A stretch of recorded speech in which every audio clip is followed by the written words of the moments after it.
disconnected. Recording. Hey guys, welcome to the channel. I've had a couple questions lately that actually I've had them several times, but I finally want to answer it.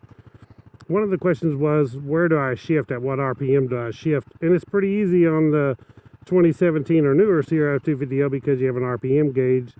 If you don't have an RPM gauge, if you have one of the older ones, then you kind of just got to guess by, I can tell by the sound of the motor, the feel of the bike, but you just kind of got to guess and run it up there until your RPMs are revving high enough that you're smooth, and then when you shift that you don't drop too many RPMs. So one of the other questions was, what is my RPMs with this 42 tooth rear sprocket?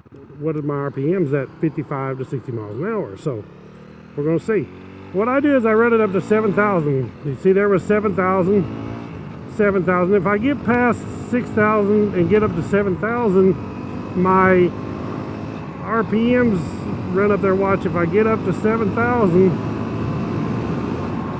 and then when I shift, it's a whole lot better. If you run it and you go shifting before you get up to 7,000 RPMs, then your bike will want to kind of bog down. It takes longer for it to pick up the speed, get the RPMs back up there where to run. So you want the bike where to run real good and feel like you actually have something besides the little 250.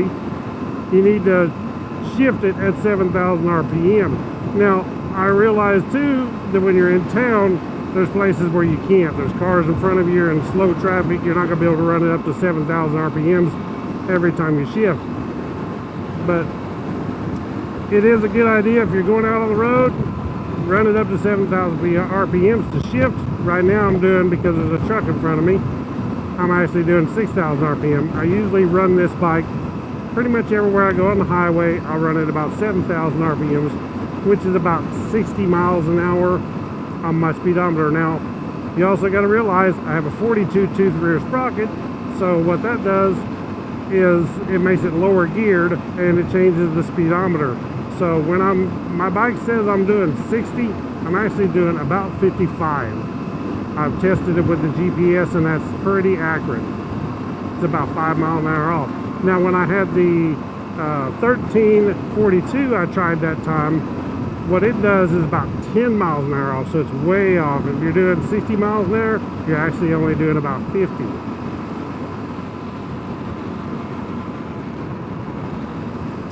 So right now I'm running about 6,000 RPMs. If you just want to be easy cruise, that's not too bad.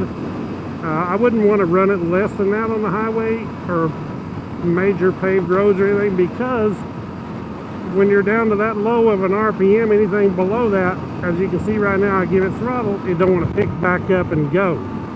But if you'll be above 6,000 RPM, then when you throttle up to go, or if you have to pass somebody, it's a whole lot easier.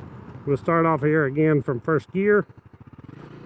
We'll run up to 7,000 RPMs every time I shift. And when I do that, it actually don't bog back down. You can see that it does drop down a little bit. Well, that's because I'm letting off the throttle every time I shift. But it's actually staying up pretty high.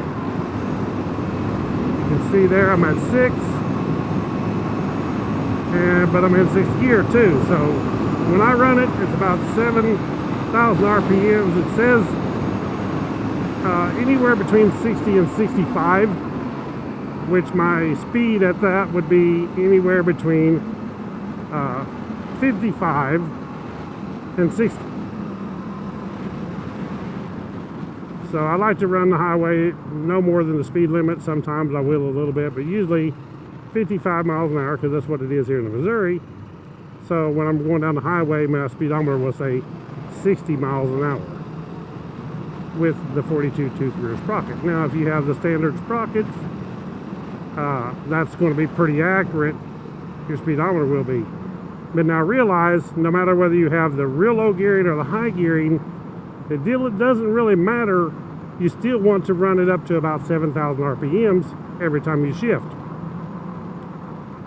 And understand, I'm just telling you this, do this at your own risk, but you don't do this in traffic or around cars and in town and slow, because you're going to be running up on somebody. If you're paying, especially if you're paying attention to your tachometer while you're shifting gears, you need to be paying attention to the road.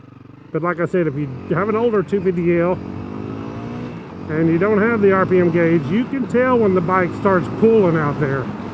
That's when you want to shift. When it's in the power band and it's actually pulling, and that's when you'll shift, like I did every time right there. Thank y'all for watching Woodzman Adventures. Subscribe, click the thumbs up, and I'll catch y'all on the next one. Right on.